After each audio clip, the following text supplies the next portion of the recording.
Welcome.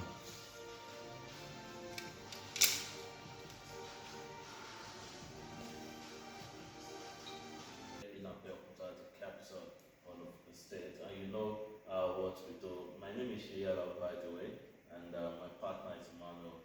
That's our also together. We're going to be taking you into the ride area.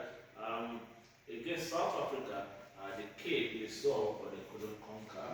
But they managed to come back with just a point. It was looking like a dream of playing America just died there in blood fountain. And of course, we're going to look at other centers as well. If Nigeria didn't qualify for what we thought at the Super Eagles that maybe we're going to make up and all of that, it didn't quite happen. So the game actually ended in a draw. So that's our big headline, for today. Super Eagles didn't, South Africa, didn't Super Eagles World Cup hopes after, stalemate. So Emmanuel, you're talking about the fact that, okay, following this game now, Super Eagles remain third on the log, with 11 points. If I'm not mistaken, that's the same point with Rwanda as well, but due to better goal difference, they still managed to retain their third position.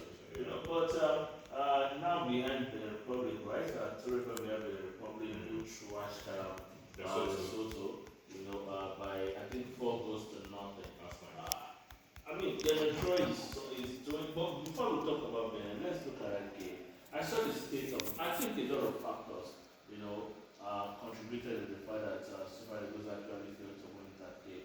But starting, with the state of that pitch, the state of the pitch very very poor. Well, another point is that the decision of the coach to start Cyril